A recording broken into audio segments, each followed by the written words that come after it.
Coming up on the Relebogile Mabotja podcast, we chat to Mr. R.J. Benjamin, musical maestro, worked with some of the most talented singers in the world, but also some of those that are not that talented. And he's going to tell us all about it. And what's it like being the Jewish man who was involved in Kwaito and Mr. Out on the Streets? Stay tuned.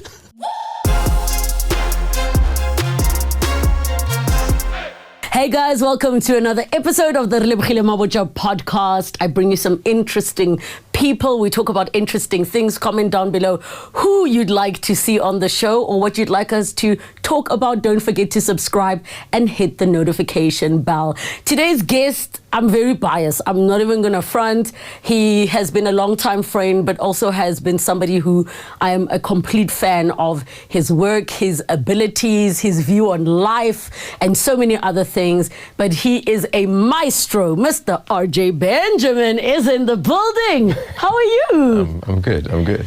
I've never called you Roy before. No.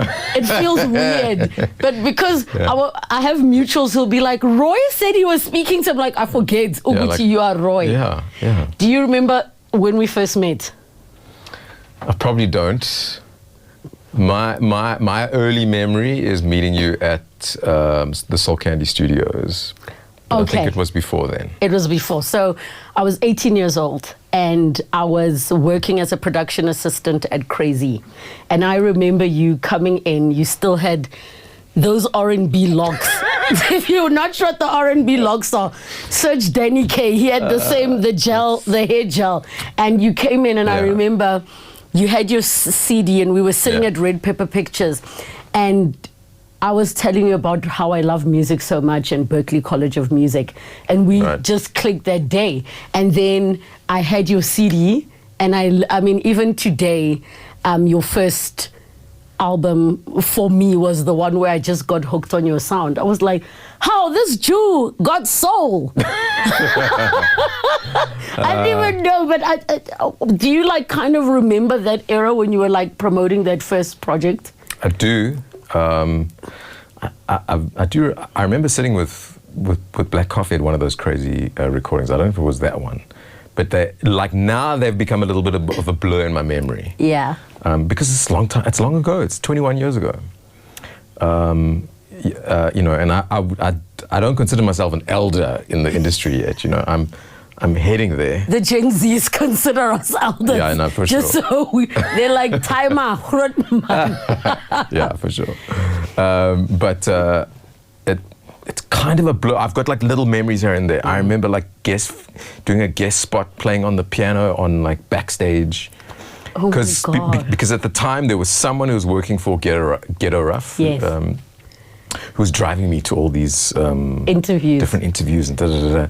And the truth is like I'd never done interviews before. I never did. Suddenly I'm on backstage playing piano at the back. They're just like, of course you can. Of course you can do this. We're all trained actors. Now you must act like you're also part of the scene. You know, like it was such a weird time because like nobody said that. They were just like, you're an artist. Now go do the artisty kind of thing, you know? So suddenly you just find yourself in these positions. You have to know how to do interviews. I do remember like one or two people at the time like going like, you know, you don't have to say that in an interview. You don't have to do this. You don't have to do this. And I tried to stay calm. I was like, okay. I'll remember that. I remember a girlfriend at the time who was listening to a radio interview. I got back home and she said to me, you go too much. Like there's this thing that I used to do. I think I did it now anyway, but I used to do it all the time. So, RJ, tell us about your new album. I'm like, well, you see, it was just like this weird habit. No, but it's not just that, because I know I also, even if I'm, let's say my interviewing thing is to go, so, when you started out, and the trick is just don't watch back. Like, I feel like back then we probably, for me, I look at that era that we were in with so much love because the pressure was different. And the reason I'm kicking off by asking if you remember promoting that project is because it was so different how you did the promoting, that Your project drops. I mean, you literally were walking around with your CDs. You were signing for everybody. Yeah. It was like a whole thing of a team being behind you, media training you, and you almost go on like a tour, a promotional tour, and there's something, and maybe you can help me articulate, but I feel like there's something in how things had to be done back then that has given you a different edge to how the way things have changed. And I don't know, because you're still in the music industry, if you can pinpoint in your mind what you think it is. I think for me, it gives you practice with like media training. Absolutely, without a doubt. Yes. I find that it's very easy now to get cancelled because people are not trained. It takes one hit song and suddenly you're everywhere, but there isn't that period of, okay, we're preparing you, and somebody sitting with a mood board about your look. By the way, RJ was also in the era of which Loyiso Bala and Danny K, it was jeans and leather jackets and some button-up shirt or a t-shirt. But look, the button-up shirts were very in, and never tucked in. It has to be out. It was that like cut perfectly, and look, I'm a little guy, so all the shirts were like down to my knees. So I had to go get them tailored, you know, to look nice. Crazy time. Look, I think now I didn't have media training, but I do think those chaperones, as you say, so when you go to any interview, any radio station, wherever it is, it could be in KZN, it could be in Western Cape, wherever, there's someone with you. And I mean, the people that were coming with me weren't inexperienced at all.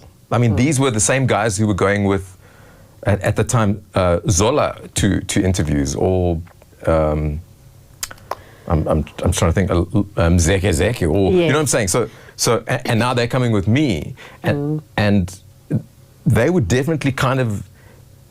It's almost like they were your wingman, wing person. You know, they would like, protect you. Yeah, and they'd be like, "Don't worry. So you're going to sit here for now. Do you want something? Just, okay. So when you talk, you know, and maybe when you leave, they are kind of sitting there and giving you some kind of mentorship. It really does happen. You know, it's not a. You don't feel like you're on your own. You absolutely don't. And I think maybe also the role of record labels was a little bit different, in that they took you more under their wing. Obviously, with the industry evolving, more independence. Yes. But my biggest thing, and I don't know if you sense the same thing, I feel like we just don't really have solid managers in this country who are doing the hard work. Yes, and look, it's not a bad thing in the sense that you end up just going with the person you trust in your life. My manager went from being my publicist to like, now she's responding, I'm like, you're hired. She's like, I didn't ask for this job. I'm like, congratulations. But back then I felt like there was still some kind of structure. Absolutely. I mean, I think when you talk about managers, the way I would articulate it is, and someone once, I sat on a plane with someone who was a manager in the 80s to like, you know, the Johnny Cleggs and the Mango Grooves and those type of people, and I can't remember much about the conversation. It was a flight from Cape Town back to Joburg. But the one thing he said to me, he said, every artist needs a hero.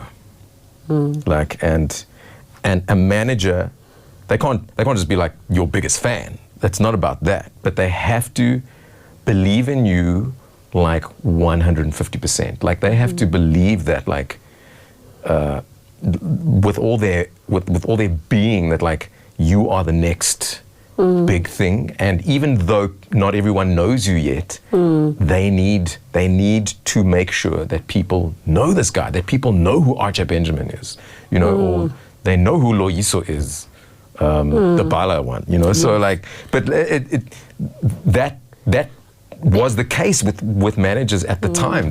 they were just pushing you, man, and they legit believed in it, and they were going to get their foot in the door to make sure that you know, that DJ, it could have been DJ Fresh at Y or something like that, hears RJ Benjamin's music. I think I distinctly remember someone doing something like that for me, and the DJ was Bad Boy T, Thomas. It was him, and it was at YFM.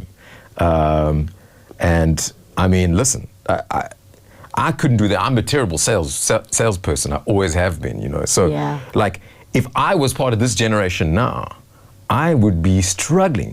The fact that I had... You have to be good at selling yourself in this generation of music. And I mean, in that case, I think this generation maybe has an advantage because you have to have these skills. You do not have a choice. Whereas 20 years ago, at that point in time, you've kind of got this whole team working around. If you're releasing music, you've got a record deal, okay? Pretty much. It was almost impossible to release independently way back when. And so, like, you've got this whole team. You don't have to worry about begging a radio station to play your music. Someone else is dealing with that. You don't have to worry about securing interviews on Crazy or any of these places. Someone's got your back. You don't have to convince people to like your music. They're doing it for you. The only thing you have to do is make good music and get on that stage and perform well. I did the one really well. I made good music. but you know, even there, I kind of, and I mean, like, I know this is veering off just slightly, but like, I remember Lance Stir saying, okay, you've got your first gig coming up, and you know, it's going to be at the Rand show. I think it was on like the Metro FM stage, because Metro were playing my music a lot back Which was a big deal for context, because I want everybody, if you think back to, let's call it 21 years ago, where R&B and soul music was still very black in South Africa, and you came out being, oh, the white guy with soul. Yeah. And you were collaborating with, back then it was your Pitch Black Afros and Ishmael, yes. Yeah. You did something with Cleo. The stuff with Cleo actually came out before my own stuff. Really? Cleo's very first album, there's, I think it's 3 songs on there. I'm even doing like some terrible monologue. It's so embarrassing. I need to find it. I need to. But for the context purposes, I want you to share with everybody why that is such a big deal. That back then, being booked at something like that. I think now we have so many gigs versus back then it wasn't as many platforms and opportunities. You know, now you can be a Scorpion Kings and create your own show and create more platforms. But back then it was looking to the Metro FMs, looking to this big whoever to create the stage for you to perform. Yeah, and you needed it. You, now I realize it, to be frank. Like at the time, I took a lot for granted. I was just like, well, I'm signed to this label because I'm really good. Yes. But I mean, maybe because the music's good, let's just say. You know, so obviously I'm going to get on the Metro FM stage, and obviously I'm going to perform at the Metro FM Awards, and you know, and so on and so forth. And obviously I'm going to perform at the Baseline, and obviously I'm going to do a collaboration with whoever, Slicker or you know, or DJ Cleo, or you know. I think I probably took a lot of that for granted, you know. But like you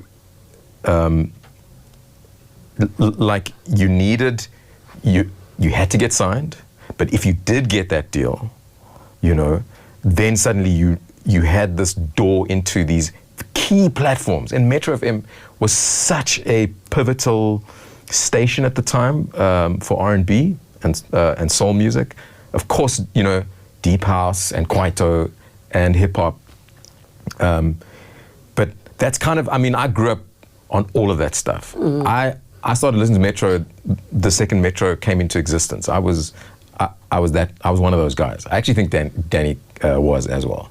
Of course, Danny came. Yeah, come on, we know this. We know this. Yes. But it was crucial. Like you needed certain things. And if those things didn't happen, it was almost going to be impossible to break through. And so, like those Rancho performances were huge. They brought in a massive audience at the time. So in Joburg, it's like you wanted to get on that stage. You could only get on that stage if you were a signed artist, you know, and, you know, like performing at the SAMAs, getting a nomination at the SAMAs was like just a nomination, you know, and listen, I have my issues with the SAMAs, but... We know. Okay. We'll get to that. Okay, all right.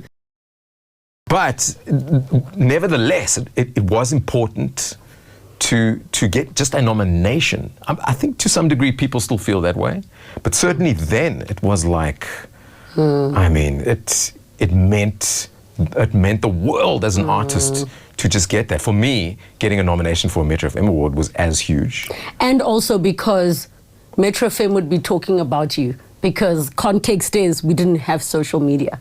You couldn't be like, hey guys, I've been nominated, da da da da da. You were relying on the station and the traditional media platforms to say, nominated in the category is, and then we'd all tune in, SABC One waiting for the whole I mean, sorry, just to say, what was it called on SABC One? No. Which one? I mean, listen, Jam Alley. Did you do Jam Alley? I did. I think I did it twice. Okay. So wait, did you do karaoke on Jam Alley or you performed? Did you do middle center? No, I performed my own songs. Who was the host? Guest spot. I don't remember. It's too long ago. You did Jam Alley? Yes, absolutely. Oh my gosh. And then I think the really big one was it called Live? Yes, it was Live. Am I talking about the right show? Live Amp, yes. Live Amp was same thing. Everything. If you were an artist, you know, in the sort of R&B soul market, you know, blending in with house and hip hop and all that stuff, you needed to get on SABC One Live Amp. Millions of people were watching that. Millions. So you had to. It was non-negotiable. We needed to know on Friday night, right, who we need to listen to tomorrow on Saturday at Musica, and go into the store and listen to the CD. Yeah. So, and I think the reason I'm emphasizing all the details for the young'uns is so you understand the context of the world we're living in the time. And I think for me, when I understood your story and your musical journey and your writing, and how for me you had your bass is just everything for me, but you also have the most beautiful falsetto, but you're trained, like you're not you're actually educated, you are an educator, you are a musical director, you are a vocal coach. I want for a moment for you to share with everybody some of the artists you've worked with, because everything right now is about what's the biggest Amapiano hit. And that thing that I feel we are missing appreciation of, we only do it when people die, is, you know, talk about all they've contributed. But I want to just have a moment to focus on just some of the iconic people you've been behind. I mean, you've helped so many singers, you've helped and worked with so many producers, you've worked on TV shows as well.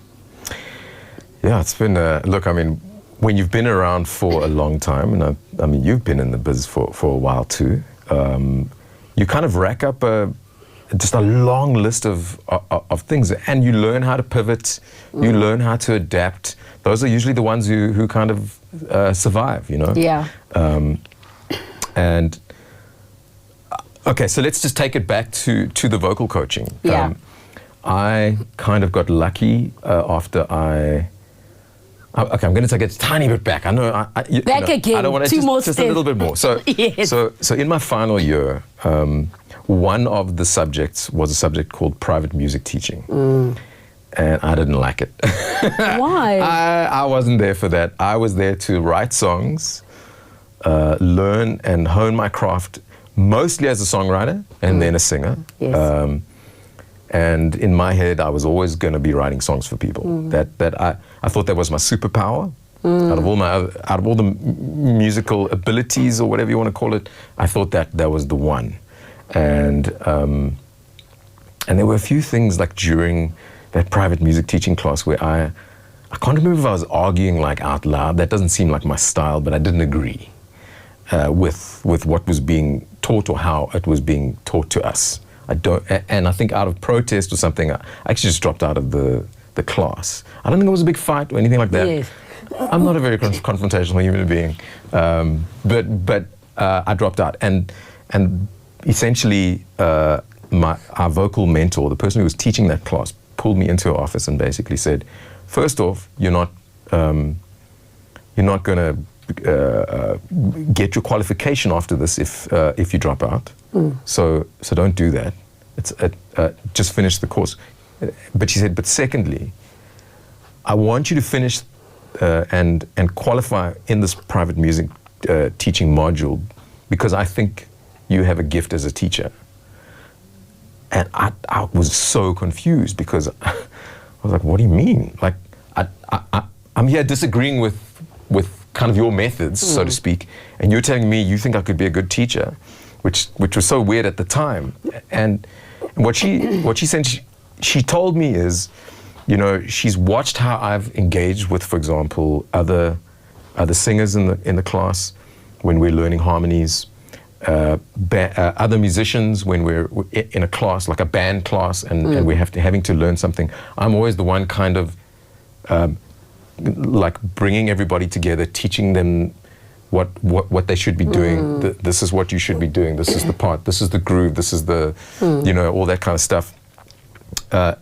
And she, unbeknown to me at the time, she was kind of keeping an eye on this, and noticed that there was something about me that had the ability to pass on knowledge and skills. And she basically offered me she said to me, if you do the exam and you pass, I will give you a job as a junior lecturer, a vocal coach, essentially. Yes. Junior lecturer lecturing vocals. Now, as a musician who's about to go out into the big wide world, we know it's a risky thing to study in the first place. So I'm just thinking of my family and the risks that they've taken to allow me to study music. And I'm just thinking, I'll have a job as soon as I graduate. So I said, okay, I'll do it. And crammed in whatever I had to cram in, did the exam, passed, had a job the following year as a junior lecturer and a vocal coach, which was heavy, just because I was like, I think 22 or 23, somewhere around there, and all the students were 18, 19, 20 years old. So to gain their respect was another challenge altogether, but it was great. It made me have to pull up my socks and make sure like I knew my stuff, and they knew I knew my stuff, and I had to gain their respect. So all of that was great. And then just teaching them also, then like some external students would come through in the afternoons, and I'd teach like people coming like that, private lessons. All of that like changed my perspective on being an artist, because I was fiercely competitive when we were studying. Yeah. I wanted to beat down everyone with my singing. Like, so every exercise and performance, I was trying to be the best. I was like, I was Beyonceing my way through that course in a sense. Although my dance moves, I'm assuming weren't that great. There is some footage somewhere, but the teaching kind of just taught me to appreciate other people's gifts. Why that voice is special? Why that voice is special? And not go like, they got such a good voice. Damn, it's better than mine. Yes. All of that kind of started to fade away. The more I taught, the more that faded away. And then the excitement of seeing someone break through and discover something about their voice which just took them to the next level gave me so much joy and excitement. It was so rewarding. It was just such a great feeling. It almost as good as writing a great song, maybe even better, to be quite frank. No, okay.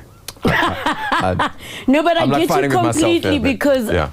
I think it gives you a different perspective. And I mean, I know there was a time I was doing Steadfords, and just from being an adjudicator in certain vocals where I ended up giving kids lessons. Yeah. And it's almost like music gives you a different gift that, you know, you didn't have before. And I mean, I think it's a good way to jump into how you started working in music TV. And I don't know if it happened only through me or you were doing it anyways. You were part doing it anyways. So yeah. RJ and I have written music together lots. Yes. And we started in 2012. 2012? It was 2012. 2012. It was 2012. And we wrote the music for SABC2 That's together. right. Yeah. And it's so weird how you met me in TV but always knew I was a muso, which is just That's so right. wild to me. Yes. Right? My first memory, just to quickly summarize just the teaching thing. Okay? Yes. So ex-students, Yes. just to talk about that. Vusi Nova. Yes. And he had a breakthrough, if I'm correct, because my first memories of Vusi, and he might write in and be like, that's not true.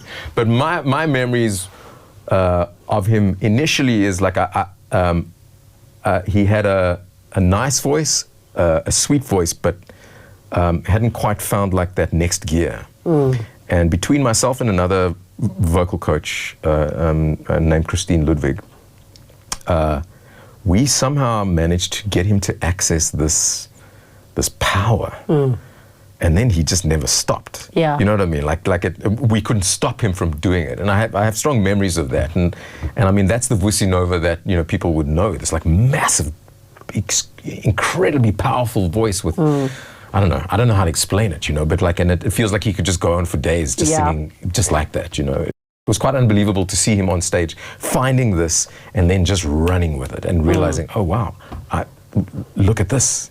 You know, it was wonderful, just really wonderful feeling seeing him just go to that gear and then suddenly just become like a megastar. Vincent Bones, who won Idols in 2014, I think. He was an ex-student of mine at the National School of the Arts. Oh, before you worked with him on Idols. Yeah, and this would have been like 2004, 2005. And he was amazing back then. I mean, incredible. Beautiful pianist, great singer. You know, so when suddenly I see he's auditioning, for Idols, I'm like, it felt serendipitous. And for us to be working together after, 10 odd years or after a decade, like interesting things like that have happened for me. And then he lands up winning, you know. Can I ask a sidebar question? Yeah. We don't have to mention names, but there are some singers that have all the success and their abilities don't match their success, right? And you would know being a coach. Yeah. What is the chuckle that you have in your head when you see them blow up?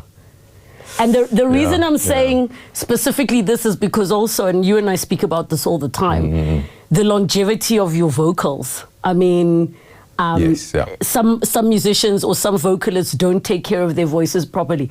How does it feel knowing the inside of like people's real voices and that if in real life we were to put raw vocals? I saw a video the other day of somebody, I might have sent it to you, that was saying back in the 90s when singers used to sing, you would get into an interview and you would always be asked to sing a cappella and you were ready.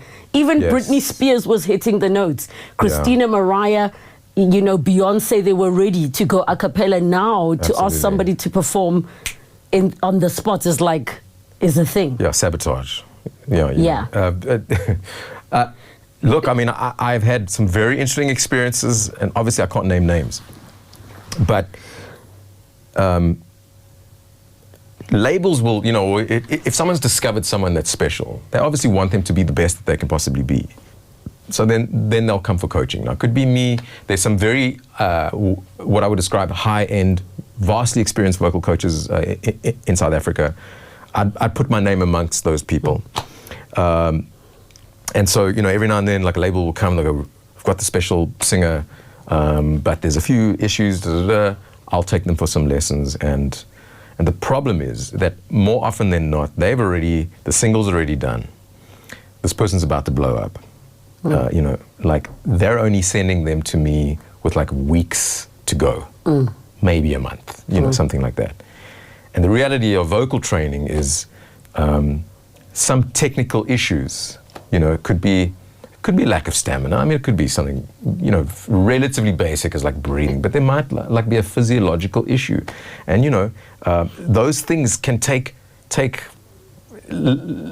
possibly years, but probably months if you really work at it. You know, think about a sports, like someone an athlete, like let's say like a cricket player, like a bowler. You know, like there's something in the way he throws the ball that's not quite right, but he's been doing it since he was like 5 years old or however long. You know, and now so he has to unlearn. He's 18. He's been doing this all his life. And now suddenly you're saying, no, I must turn my wrist like that instead of like that. You're so used to doing that, and so like these habits can take a long time to unlearn, you know, and fix. And a month is often not enough. A few weeks is often not enough, and then the track blows up. This person's now being booked for like multiple gigs a week, and I've seen it happen on multiple occasions where it's like, okay, everything's fine for now. You're huge, and also what happens with that is most artists are like, once you've blown up, you think you're impenetrable, like you think you're indestructible, and you forget about these technical vocal deficiencies, and you're just going with it. And then, you know, every gig rolls by, and if you have not addressed that problem, it's going to come back. It's going to come back and haunt you. And we have many South African vocalists who have had to do surgeries on their vocal cords. 100%. And all of those things. Yeah. In terms of your journey working on, you know, all these different TV shows, then getting on camera, you are the main coach. RJ is the one who roped me into Clash of the Choirs. At some point. I was on Team Jabba, may his soul rest in peace. We did the sing-off together. You were on sing-off? Yes. What haven't we done together? Okay, I'm realizing we've done so many things together. But in all of the TV journeys that you've done in terms of being the music person, what has become the most fulfilling part? I mean, we've even worked with your vocalists on like shows in Nigeria where you get so invested in these talented kids. Like, what for you do you enjoy the most? Seeing young people sing something you've written and arranged and produced and done the live band together, or is it the part where you were seeing this singer some sort of come out of their shell, or is it hearing your song on TV as the SABC2 song? Like, which has been the most fulfilling for you? Okay, listen, like putting that on like a tier list would be very hard. It's amazing hearing your piece of music for the first time on radio. For me, it was a song called See in My Dreams. Yes. Azanya was the DJ. Oh my God. And apparently she was supposed to keep the secret that I was white. I don't know. But, those were the instructions. And then like immediately after the song, she's like, and that was a new singer named RJ Benjamin. And guess what? He's white. And then I don't think Lance was happy about that. But I'm like, I am, guys. Like, it's very white. And just so you know, you are the second white guest on the show. The second. Nina beat you. Damn it. But you are the first Jew on that I know of. Okay. Fair enough. Hearing my first, one of my songs playing for the first time on the radio, just an unbelievable feeling. Hearing You Belong, a song we created on the TV, unbelievable feeling. And just for a little bit of context, I was going through the most miserable and depressing breakup when you contacted me about You Belong. And I was at my house and I didn't want to do anything. I was just like lying on the couch and didn't want to do anything. And I could swear, and maybe I'm misremembering, I know memories are weird, okay? But I could swear you just like came. You were just like, I don't know if you dragged me up or whatever, but you just like, you knocked on the door, you're like, we got to work. I'm here. and then get your laptop open. Okay, so and the song's going to be about... week. Yeah, you were like, we don't have time here. And you actually, in a sense, you doing that was a total blessing, not just because of what we created. I love that piece of music. I really do. Me too. I still love it to this day. Like, we actually created a... We should release the full song. We should. Because there is a full song. Listen, if there's a legal way to do it, I think we should do it. It's a good song, man. It's a great song. But you pulled me out of a deep depression. And no one else was doing it. I didn't know. I know you didn't know. I know you didn't know. You know. So, but I'm really grateful for you to have done that, because had you not like knocked on the door and just gotten me out of this, I was in such a funk at the time that like no one else. I wasn't doing anything else. You know what I'm saying? I was like I was calling sick for school. I was cancelling lessons, but you knocked on my door. You were like, we got to get this thing done, man. You're the guy. You're going to do it for me. Let's go. You sit. Okay, give me some ideas. Try this, try that. This is what the lyrics are going to be. So you kind of pulled me out of a really dark moment in my life, to be honest. I didn't know. And I think what helped, because the deadline was so short, and because for me, there wasn't a pressure of, are you a songwriter or not? Because that was also my break into writing music and understanding the TV game. But was the fact that because we had little time, you were like, you're going to start working on piano stuff. And I just remember singing a hook on voice notes and sending it to you. Yeah. And then we just built a whole song. Next thing, within the week, with like a penny whistle player and everything. And then there was that. Do you remember me now? Because the time was short, we were going from studio to studio, recording pieces at different studios. Then at some point, you were driving behind me, and I remember stopping to quickly vomit on the side of the road because I was feeling sick. Yes. Wow. And then we just went back and kept doing what we were doing, and both our vocals are in the backings. We're in there. We are part of that choir. Oh my gosh. Look, that was a special moment for me. I mean, I don't know if it was... this is the same for you, but that was the first like TV piece of music that I had ever released. So it was really special, you know, for me. And I thought like we made something that was authentic, honest, and real, despite the fact that, you know, I understand it's for TV and it's, you know, you've got like talking points, but I think we try to make something that was like grounded, you know. And honest, and I have to tell you guys, the only reason I got into music business the way I did was because RJ, after we did the music, said to me, you don't need a publishing whatever, you're organized, do it yourself. And that's how I became an independent, you know, publisher, record label, everything. You're welcome. Thank you. I can't believe we're discovering this now. So fast forward of all of these projects that we've been working on together, and you know, we send each other musical memes and all of these things. Where do you kind of feel like you are at in your musical journey now? Because it keeps evolving, we keep pivoting, we find these new interesting opportunities. I mean, you've even gone into plugging, helping artists and stuff like that. Where would you say you are with music now? Before I ask you about your state of the music address. Okay. I'm assuming you do that with every single music. Yes, I have to. Look, I mean, like, just to quickly talk about pivots. So for me, it was teaching. Teaching kind of opened the doors for me into getting a record deal. Then I recorded a demo at Jazzworks. Suddenly I'm working with these guys at Jazzworks, and it's a whole collective. The Squatter Camp guys are there, Double HP's there, Malika's there, there's 340 Mils there, there's all these guys there. And so we're all like kind of engaging and mixing. Then I get I get connected to Get a Rough. So it's all these hip hop Kwaito guys. I mean, Kuli was in Morafe at the point. So that was cool. And I mean, engaging with DJ Cleo.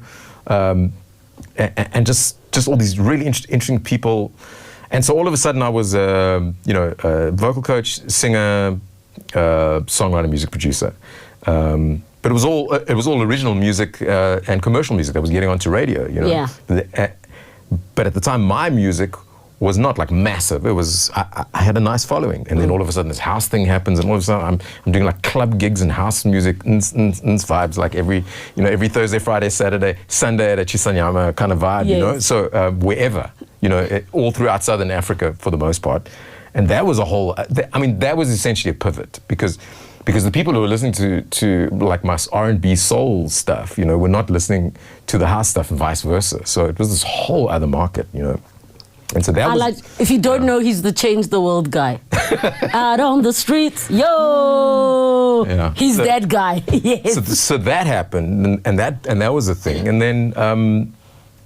then I would say that the next pivot, which probably started with Clash of the Choirs, yes, which came around the same time that we did that SABC2 jingle, and that created like the next phase, which was essentially working on reality shows, taking my vocal coaching skills, my mentorship skills, my musical direction skills, whatever, all those skills as a music producer, and all those things to another level, and also creating music. Both of those things in a weird way is like, this is not about me. Vocal coaching was also never about me, but both of those things, it was like, okay, I'm not making this song for me to sing, to put onto the radio. I'm just making a piece of music, and the same thing applies to all those reality shows. I was at the back, if that makes sense. Like, I was trying to create magic, but not so that people go, oh my God, you are the magic. Like, I want them to go like, Matema's the magic, yes, or Amanda Black, or yes, whoever was the person at the time. Team Robbie Malinga is the magic, yes, or Team Kaya or Team Zwei or whoever it was. And for me, like, the same way the vocal coaching, many years before, like, taught me about that, like, that reward that you can, that deep reward that you can get from, like, seeing someone get to the next level, figure something out, understand, oh my word, I didn't realize I could do that. I didn't realize I had that much, yes, power. I didn't know I could hold that note for so long. All those things. It's like that same thing was almost to the power of 10 with these other things. And what I liked about it was that there was just not as much pressure on me. When you release a song, and it would still apply today, it's open to scrutiny. Fine, everything is, and you open yourself up to that.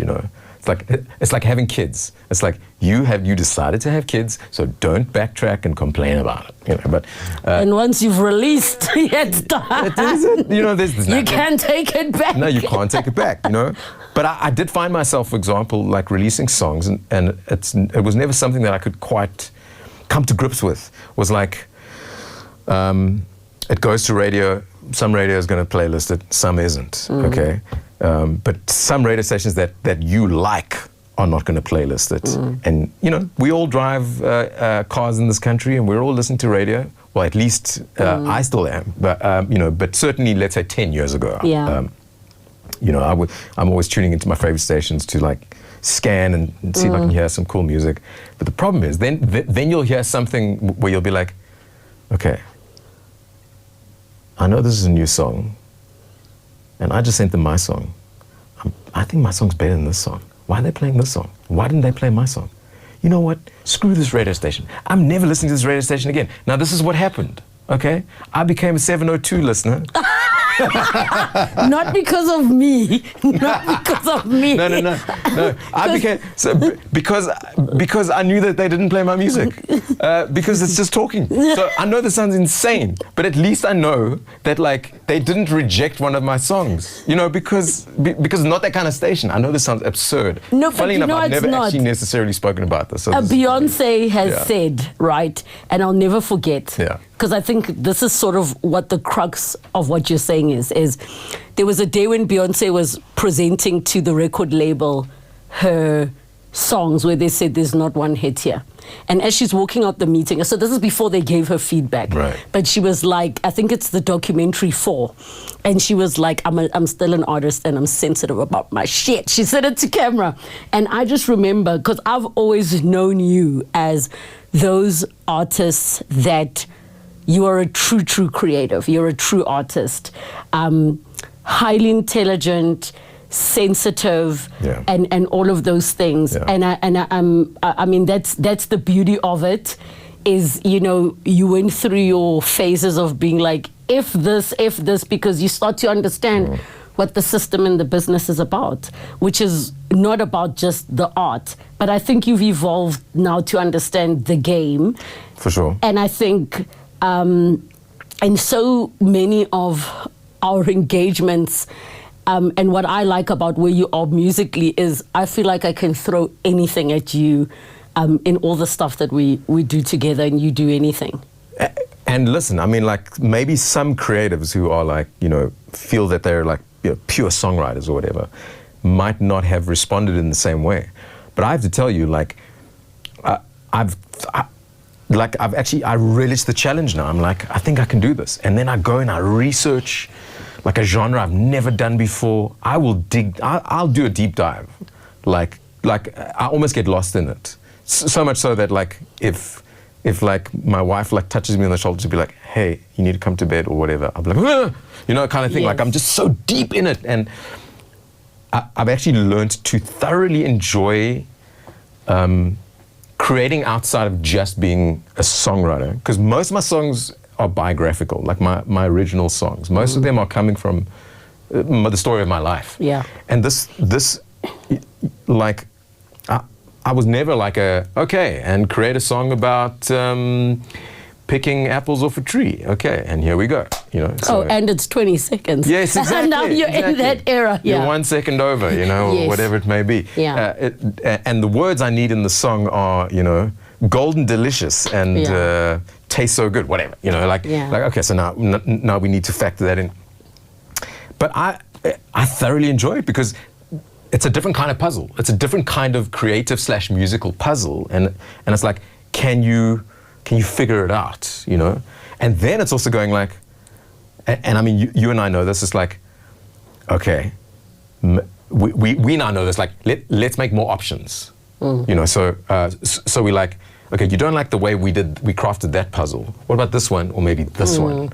And that even is a challenge, because it's like, you're given the brief. It's got to sound like this. Well, can I make 3 variations on that? Yeah. It's a great creative challenge. It's not just writing a song, because writing a song from like your own personal experiences, it's something that's happened to you, so it's easy to access, in my opinion. It's harder to access this thing that it's just a job that came in. And for me, I think the great challenge of that is much like a cover singer. Yes. And I used to poo-poo cover singers all the time. Okay, I really did. I was like, oh, can't even write their own songs.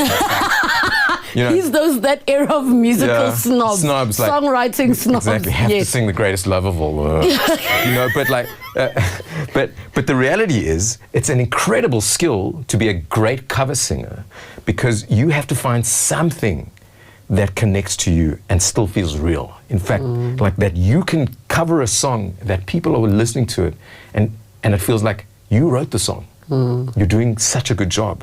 And the way Whitney covered "I'll Always Love You." Absolutely. We thought it was her song. Yes. We thought she wrote it, she owned it. Oh, 100%. Yeah. In terms of parenting, has that helped you become a better creative? That's a good question. I think so, because, and more so now that I've got 2 kids. Yeah. Because you're starting a band. You're starting a band. That's funny. But they both bring out something different in me creatively. Yeah. And I've noticed that there's kind of like a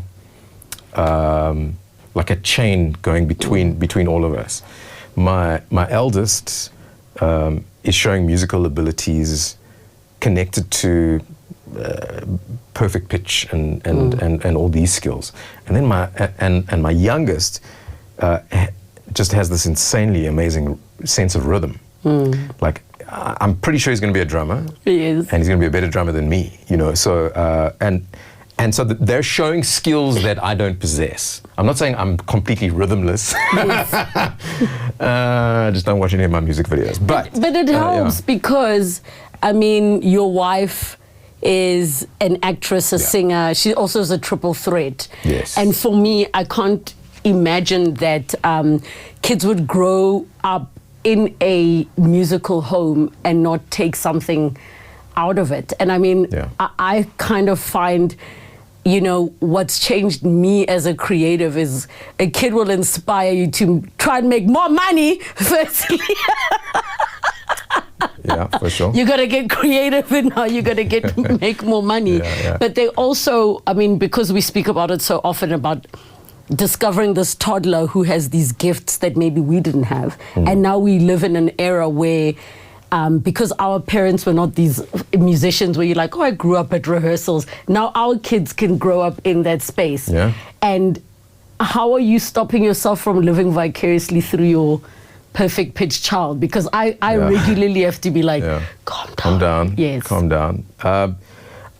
There was a point when I was totally doing the OCD thing of like, you know, at every little... going, C, C. I don't have to hit anything. I was like, Ella, sing a C, and then she would, you know, and I'd be like, well, what note is this? You know, and I kept on doing it to her, and she's just sitting there trying to eat her dinner. Yes, Daddy, it's an F. Yeah, I'm just trying to watch my whatever, you know. Yes. So I've dialed it back. I'm a lot more kind of subtle on it, you know. So it's like maybe once a week. I'm just checking things out, you know. What I'll usually do is, because she's discovering, you know, new music, and often songs that I'm just not listening to. That's actually the coolest part. Is like they're discovering music that I'm just not listening to, and I think we all do that as human beings. You know, you get older, and now you just like the songs that you liked. Yeah. You know, between 1985 and 2005. Obviously, if you were born around that time, you know. But then those are your jams, you know. So it's Luther and it's whatever, Boyz II Men. I don't know, whatever it may be, you know. But they're bringing in like these other songs, you know, or like she'll come home and be singing a song and I'll be like, we haven't played that song. What song is that? And then you know, and then we'll find it somewhere, and it's like, oh my word, this is a beautiful song. I felt betrayed the first time I heard a song that I didn't. Where were you singing this song with who? Who were you singing this with? Oh, shame. How did you manage the part of? And I mean, I know you don't speak much about this part of your private life, but being a Jewish man, married to a colored woman in South Africa, where there's so many things that are happening that become talking points for division. Yeah. But you guys have found a way of making it work, growing your family. I've never heard you say, we're trying to move to Canada. I've never, you know, you're still here trying to create something and build something. Yeah. And also, have you, if your children ever ask you, because we speak about race so much, what they are, have you told them yet? Have they ever asked you, like, are we white? Are we colored? They haven't asked yet, and because they're not there yet. I mean, that's an insane. I don't know what I'm gonna say. I mean, if you see my kids, they are basically my shade. White passing. Yes. White passing, as they say. Yeah. But if you look properly, you'll see you can features. see the mix. Yes. Without a doubt. Without a doubt. There's definitely challenges, but I was trying to explain to someone the other day, like, why I am the way I am. Meaning, like, I feel like it was almost inevitable that I was gonna. This is a term, marry out. Okay. Is that what they say in the Jewish community? Did you hear about Roy? He married out. He married out. He married out. I think so. I mean, there might be an actual religious phrase for it, but it's just, you have to tell us in Hebrew. Shame, and I'm sure my mom's probably watching this, but no.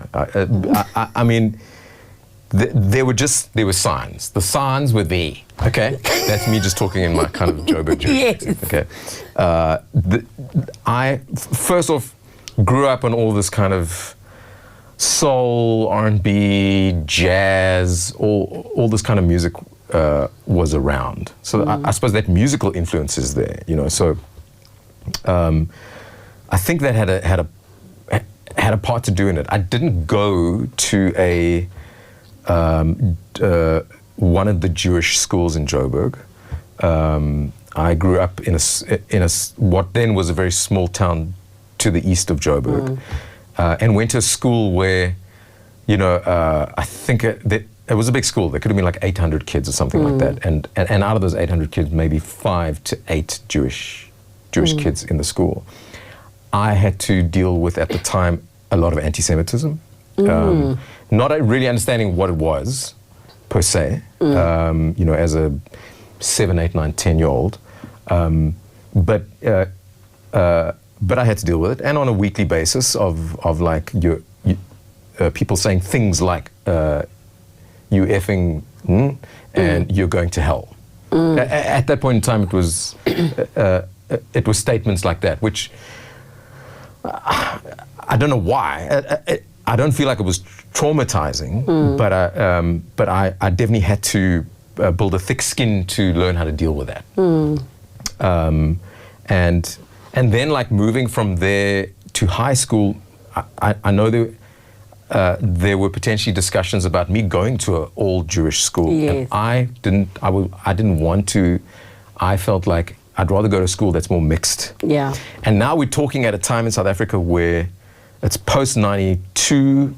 We're heading towards 94, and integration is starting to happen. So I'm at a school where it's already starting to become more mixed.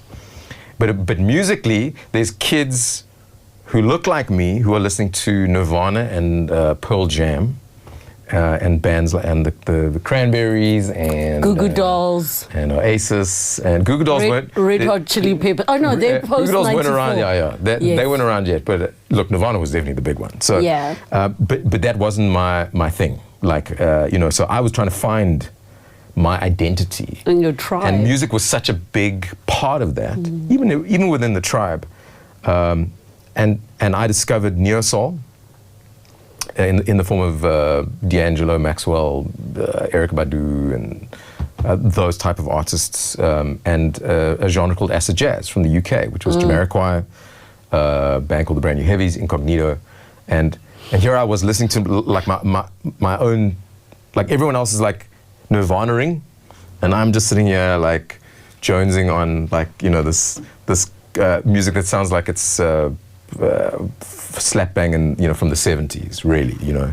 I remember my first girlfriend who was Jewish and fetching her in my dad's car listening to like some Maxwell tune, and she must have just been like, what is this music? Bow chicka wow kind of sounding music. Anyway, but all of that kind of, it was already changing me. Now the industry changed me a lot as well, because once I got into the industry, got signed to Get a Rough. Yeah. I'm playing on urban radio. The white radio stations, I'm sorry to call it that, let's say the pop radio stations, weren't playing me, okay? And when I'm going on tour, I'm engaging with nobody that is like me, okay? I'm fine with it. I'm at Jazzworks, I'm having like these deep philosophical conversations with Slicker and various other people, and I'm loving it. I feel like I'm in this melting pot of, but all of this I feel like changed me to a point where like my mindset was not, had shifted. Like it was not where the rest of my community's mindset was. And it's not their fault and it's not my fault. But then what I found is, like, in trying to then date a Jewish girl was difficult, because like we had nothing in common. There like wasn't anything there to like bounce off of. And music is so important. Yeah. And I know they don't like the same music I like. So it got hard. And so that's where I started engaging with people like who's now my wife, Chantal, who does like the same music as me. But I feel like we're on a much closer wavelength. And and to be honest, being in the industry and being around people of different cultures, shades, Tribes, religions, everything. tribes, everything. It was just like, to me, it didn't matter, And I, like, if a girl who wasn't a white Jewish girl was attracted to me, and I was attracted to her, I was like, let's go. I'm sorry, but I mean, like all of that didn't matter, if you know what I mean. Like it just stopped meaning anything. What did matter was finding someone that I felt I had a deep connection with. That's all that mattered, The reason I'm smiling so much is because I remember so many of our conversations of previous relationships, and I remember exactly the things you said to me when you and her started dating. And I just remember you being happy. And I feel like what you guys got going on, I absolutely love it. And being able to work together, and the part of the day your kids ask you, I feel like it's just going to figure itself out. But the reason I bring it up is because it's real life that at some point you prepare your child for those kinds of conversations and things like that. Before I close out with one of my final questions, what is for you the state of music in South Africa right now? The state of some of our music institutions is very concerning. I don't know if anyone said that before, but it's really, really worrying. As is with many other institutions in South Africa that are supposed to be there to kind of protect us and look after us. The state of music is a different story altogether. I'm actually really excited. There was a stage I was like, oh, this Amapiano thing, Till it got super musical. I mean, the evolution of it is mind-blowing, actually, because it is incredibly musical. There are so many different types. It just felt like guys, no offense to Deep House, but I did feel like at one point, and I was deep in the Deep House game, but I felt at one point it was plateauing. It all just felt like it all sounded very similar. And I think what is amazing about this kind of Amapiano revolution is there's an evolution in the revolution. Yeah. It keeps changing. They're like, why don't I put an orchestra on this? Why don't I, add some jazz harmony? Why do I have to sing this in one language? Why does it have to be? I mean, I can use 11 of our languages and let's use another 12 from somewhere else. Like everybody just, and what about this rhythm? And what about if I put this bass here with this thing here? It's just like the options kind of feel endless, and it's so uniquely South African. And I mean, I keep hearing musical, like songs, I'm like, because I am still a musical snob, but my whole thing is like, I love songs. And I do want to hear musical elements within those songs. And I'm not sitting on the radio listening and going like, there's nothing musical. Like that kind of, I'm hearing it and going like, this is amazing. Yeah. This is amazing. Who wrote this? Yes. How did they think of that? Yeah. And it's inspiring. It's inspiring for me to hear that, because I'm like, I want to do like a cappella arrangement of this, or something to that effect. It's like, I think we're in a very good creative space in this country. And I'm excited about the state of music. I really am, because also there's no more, in inverted commas, gatekeeping. It means that there's more opportunity. And if now it's anybody's game, you don't have to have a big record label behind you. Yeah. You could just have the algorithm in your favor that day, and suddenly everybody's listening to you. Now, I don't know if you've seen us do this on the show. Have you seen us doing it on the show? The word. Cards. Yeah. I always have to give the disclaimer, guys, it's not Buloyi. These are soul cards. Okay, so it's going to ask. I'm going to shuffle, you're going to tell me when to stop, right? All right. I'm just going to make you, you'll pick from a fan. So I'm going to shuffle, you'll tell me when to stop. Okay. Stop. Okay. Pick any card. Don't look at it, pick a card and then hold it. All right. Okay, thank you. Are you ready? I'm ready.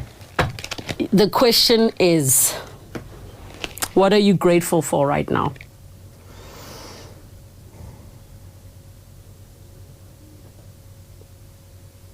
A wife who believes in me, stands by me no matter what.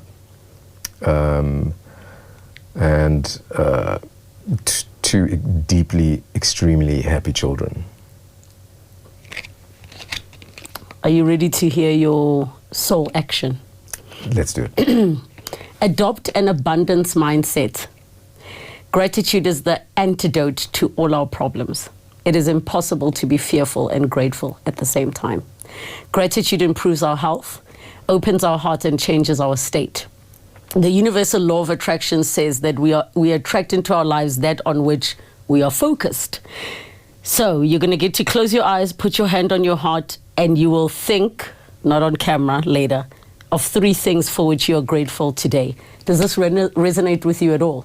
Absolutely. Thanks, Kizzy. Thanks, Jeezy. No one will ever know. Thank you so much. And I just appreciate you. Like, I can't even begin to say. I can't believe that our friendship has involved you seeing me puke on the side of the road. And we used to drink vodka straight as shots at the Chinese spot in Norwood. Oh, my word. You are bringing back some crazy memories now. Yes, we still have a very overdue. We're a little bit older now, but thank you. And if you guys don't know, we have a song out together. Oh, yeah, we do. Called I Feel Nothing. I forced him. Of course you did. But on a serious note, you have to tell me, why did you opt when I sent you the verse? And you have to actually go listen to the song to understand. It's about me being ghosted, and I sent him the verse because we did it all in COVID. We were never even recording in the same space at the same time. Yeah. But why did you opt to not hate me back in the song? Why did you opt to apologize in the song? Even there, I think I was trying to take it from my own experiences of hurting somebody, but being, how can I say, present enough and man enough. And I know a lot of people in this day and age are reluctant to admit fault or, apologize. But like, I think maybe I was trying to take it from my own experiences. And even there's a good chance I may have not apologized to said person. But I know that there have been, some people where I may have ghosted them and hurt them. And I think there was something I related to in your lyrics where I was like, I may have been that guy on a few occasions, and I'm actually really sorry. It's crazy. The man that song is about that did ghost me never apologized, and that's why I sobbed when you sent me your verse. Oh, wow. That's why I said that your verse healed me, because you said the things that I wished he had said to me. Well, I'm glad it helped. How wild! Catharsis in music, man. Guys, RJ Benjamin, if you've never heard his music, it's all over on all the platforms. Find our song called I Feel Nothing featuring RJ Benjamin, and comment down below who else you'd like to see on the show. Put your questions. I'll make sure that he answers them as well. And subscribe, hit the notification bell, and thank you for joining us. I love you so much. I love you. Thank you for coming. Bye, guys. I said, I feel nothing. I feel nothing for you.